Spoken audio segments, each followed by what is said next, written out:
Friends, स्वागत है आप सभी का हमारे यूट्यूब चैनल सीजी ज्ञान पर। दोस्तों, आज की इस वीडियो में देखेंगे हम हिंदी सामान्य ज्ञान के कुछ महत्वपूर्ण प्रश्न जो कि आपके छत्तीसगढ़ प्री बीएड डीएड और अदर एग्जाम्स के लिए भी इम्पोर्टेंट रहेगा।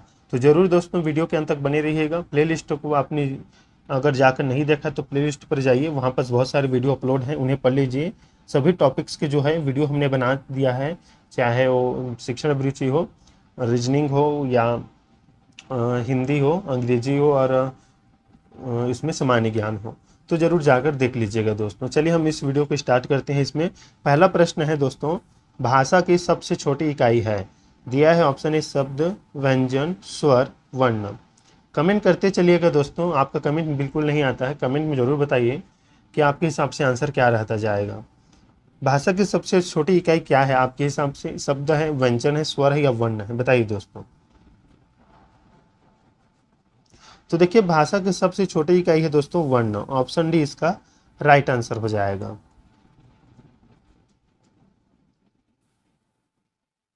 दूसरा प्रश्न देखिए, हिंदी में मूलतः कितने वर्ण हैं? 52 है, 50 है, 40 है या 46 है? बताइए दोस्तों, इसका सही उत्तर क्या रहेगा? हिंदी में मूलतः कितने वर्ण हैं? तो देखिए दोस्तों, इसका राइट आंसर है ऑप्शन ए, 52 वर्ण है। उच्चारण के आधार पर भी 52 वर्ण ही मतलब व्यापा में सही लिया गया है, उत्तर है। तो याद रखिएगा, हिंदी में मूलतः कितने वर्ण हैं? तो 52 है। हिंदी भाषा में वे कौन सी ध्वनियां हैं जो स्वतंत्र रूप से बोली या लिखी जाती है? स्वर, व्यंजन, वर्ण या अक्षर? बताइए।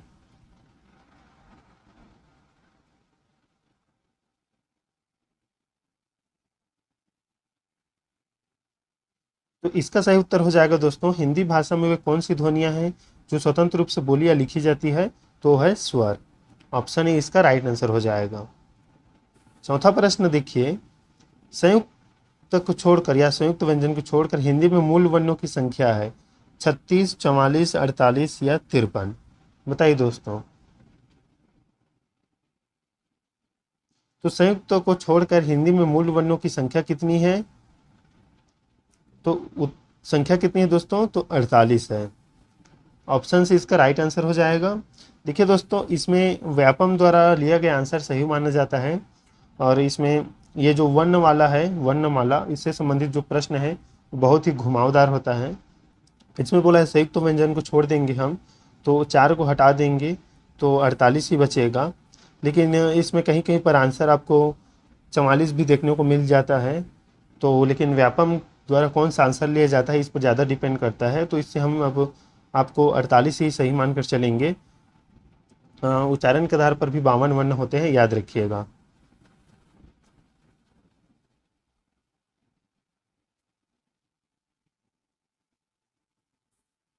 स्वर कहते हैं किसको कहते हैं? जिनका उच्चारण लघु और गुरु में होता है, जिनका उच्चारण बिना अवरोध अथवा विघ्न बाधा के होता है, जिनका उच्चारण स्वरों की सहायता से होता है, जिनका उच्चारण नाक और मुंह से होता है। बताइए दोस्तों, स्वर किसे कहेंगे हम? इसका सही उत्तर हो जाएगा ऑप्शन बी, जिनका उच्चारण बिना अवरोध अथवा विघ्न बाधा के होता है। ऑप्शन बी इसका सही उत्तर हो जाएगा। छठवां प्रश्न देखिए, निम्नलिखित में से अग्र स्वर नहीं है। अ, ई, ए, ऐ। बताइए दोस्तों, सही उत्तर क्या रहेगा? तो देखिए, जो है अग्र स्वर नहीं है, ये पश्च स्वर है और प्लुत स्वर है, याद रखिएगा। तो अ इसका सही उत्तर हो जाएगा। हिंदी में स्वरों के कितने प्रकार हैं दोस्तों? बताइए। 1 है, 2 है, 3 है कि 4 है? सही उत्तर जरूर बताइए दोस्तों।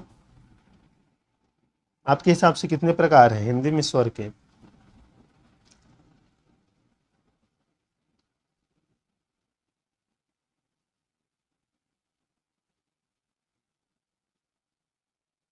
तो देखिए, हिंदी में स्वरों के कितने प्रकार हैं? तो 3 प्रकार हैं दोस्तों। कमेंट में जरूर बताइए 3 प्रकार कौन कौन से हैं, नाम जरूर बताइएगा। इंपॉर्टेंट प्रश्न है, बहुत इंपॉर्टेंट प्रश्न। 8वां नंबर, हिंदी वर्णमाला में अंग और अह क्या है? स्वर है, व्यंजन है, अयोगवाह है या संयुक्त अक्षर है? बताइए दोस्तों। अंग और अह जो है ये क्या है हिंदी वर्णमाला में? स्वर है, व्यंजन है, अयोगवाह है कि संयुक्त अक्षर है? तो देखिए हिंदी वर्णमाला में अंग और जो अह है दोस्तों वो है अयोगवाह। अयोगवाह मतलब ये कभी कभी स्वर के रूप में भी प्रयुक्त हो जाते हैं और कभी कभी व्यंजन के रूप में भी, इसलिए इसे अयोगवाह की श्रेणी में रखा गया है। तो ऑप्शन सी इसका राइट आंसर है, याद रखिएगा। 9वां प्रश्न देखिए, जिनके उच्चारण में दीर्घ स्वर से भी अधिक समय लगता है वे क्या कहलाते हैं? मूल स्वर, पुरुष स्वर, संयुक्त स्वर या अयोगवाह? बताइए दोस्तों।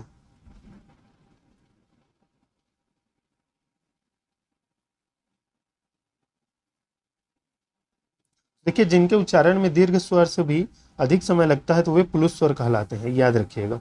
ऑप्शन बी इसका राइट आंसर है, ऑप्शन बी इसका राइट आंसर हो जाएगा। जिसे हम ओम बोलते हैं तो ये लंबा जाता है, अगर हम ओम की ध्वनि का उच्चारण करते हैं तो ये जो लंबा जाता है मतलब उसका उच्चारण यही पुलुत है, याद रखिएगा। देखिए दोस्तों यहाँ पर मैंने गलत बताया है, जो ये अ है ये पुलुत स्वर नहीं है, ये इसको बोलेंगे हम एक लघु स्वर जिनके उच्चारण में कम समय लगता है, तो ये वो है, याद रखिएगा। यहाँ पर हमने इसको पुरुष स्वर बोल दिया था। पुरुष स्वर ये वाला होता है, मतलब उसमें जो लंबा जाता है, जिसका स्वर मतलब लंबा होता है। 10वां प्रश्न देखिए, निम्नलिखित में से कौन स्वर नहीं है? अ, उ, ए या य? बताइए दोस्तों। तो इसका सही उत्तर हो जाएगा य, जो है ये स्वर नहीं है। 11वां प्रश्न देखिए, उच्चारण के समय जीभ की स्थिति के अनुसार स्वरों के कितने भेद किए गए हैं? जीभ की स्थिति के अनुसार दोस्तों, तो 2 है, 3 है, 5 है कि 7 है? तो देखिए इसका सही उत्तर हो जाएगा 3 है। ऑप्शन 3 इसका राइट आंसर रहेगा।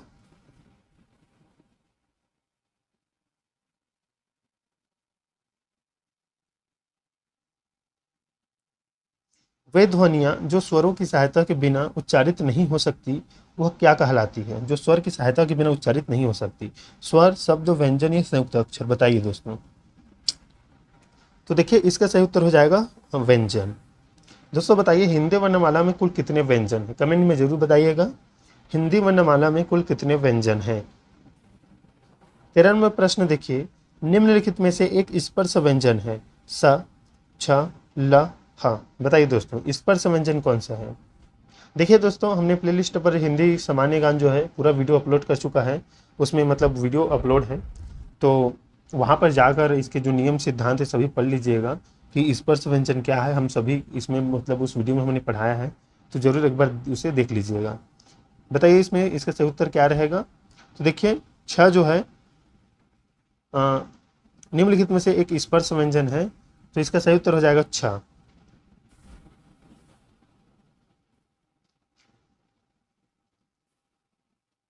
हिंदी वर्णमाला के अंतिम पंचम अक्षरों का उच्चारण स्थान क्या है?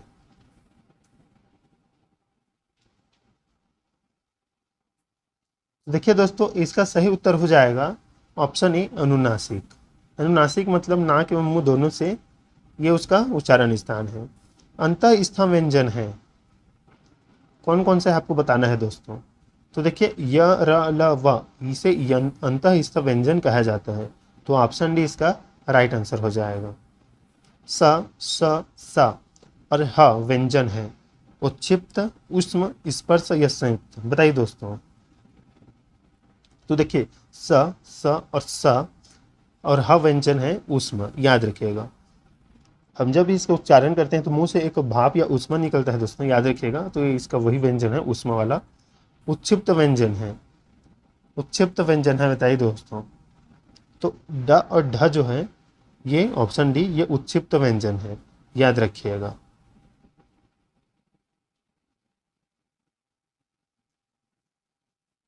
अठारहवां प्रश्न है, उत्क्षिप्त ध्वनि का प्रयोग हुआ है आरजू में, खसरा में, पढ़ाई में या जफर में? बताइए दोस्तों। तो इसका सही उत्तर हो जाएगा ऑप्शन सी पढ़ाई में। या वर्ण किन वर्णों के संयोग से बना है? ज प्लस या, ज प्लस या, ज प्लस या ज प्लस या? मतलब इसमें जो दिया है विसर्ग सॉरी व्यंजन जो ये चिन्ह दिया है हलंत का, इसे ध्यान रखिए, वो मतलब आधा को बता रहा है, ज आधा में है या ज्ञ आधा में है। तो आपके हिसाब से क्या रहेगा, क्या वर्ण किन वर्णों के संयोग से बना है? तो देखिए आधा ज और यहाँ से बना है, तो ऑप्शन बी इसका राइट आंसर हो जाएगा। बहुत ही इंपॉर्टेंट प्रश्न है, याद रखिएगा। अगला प्रश्न देखिए, छ, त्र और ज्ञ की गणना स्वतंत्र वर्णों में नहीं होती क्योंकि ये संयुक्त व्यंजन है, इनका प्रयोग केवल तत्सम शब्दों में ही होता है, ये व्यंजन अर्धस्वर माने गए हैं, ये पुनः स्वतंत्र व्यंजन है। बताइए दोस्तों, छ, त्र और ज्ञ स्वतंत्र वर्णों में नहीं होती है, इनकी गणना क्यों? तो देखिए इसका सही उत्तर है, ये संयुक्त व्यंजन है। संयुक्त व्यंजन है, याद रखिएगा, मतलब दो व्यंजन से मिलकर ये बना है, छ, त्र और ज्ञ। कमेंट में बताइए दोस्तों, छ कौन से व्यंजन से मिलकर बना है, त्र और ज्ञ। ज्ञ का तो यहाँ पर हमने देख ही लिया है, छ और त्र का जरूर बताइएगा कमेंट में। तो दोस्तों ये थे इंपॉर्टेंट 20 प्रश्न हिंदी की वर्णमाला से। जो भी आपको प्रश्न अगर इसमें से या उत्तर गलत लगता है तो जरूर कमेंट में बताइएगा, हम उसे सुधारने का प्रयास करेंगे या सुधारेंगे। तो ज़रूर बताइएगा, गलती हो जाता है इसमें। वर्ण जो है सभी बुक में अलग अलग आंसर दिया रहता है, आज तक मतलब हिंदी वर्णमाला का सही आपको उत्तर नहीं देखने को मिलेगा। कहीं कहीं पर आपको वर्णों की संख्या 52, तो कहीं पर 48, कहीं पर 46, बहुत ही मतलब इसमें ये रखा गया द्विधापूर्ण है। सभी बुक में अलग अलग है, आप लुसेंट देख लीजिए, अरिहंत देख लीजिए, या हरिराम पटेल है छत्तीसगढ़ के, सभी में डिफरेंट आपको देखने को मिलेगा। व्यापम किसको सही आंसर लेता है उसके हिसाब से अगर हम स्वरों की कुल संख्या देखें तो व्यापम स्वरों की कुल संख्या 11 मानती है, और कई की बुक में आपको देखने को मिलेगा कि स्वर की संख्या 13 है, लेकिन व्यापम द्वारा सही आंसर 11 को लिया जाता है। तो इसी आधार पर मतभेद है, तो आप उसे देख लीजिएगा अच्छे अच्छे बुक से, आपके पास कौन से बुक हैं उसमें भी आप मिला लीजिएगा गलतियाँ, क्योंकि जो सभी बुक है अपना अपना इसमें मत दिए रहते हैं, तो इस पर ज़रूर ध्यान दीजिएगा। तो दोस्तों मिलते हैं नेक्स्ट वीडियो में, तब तक के लिए धन्यवाद।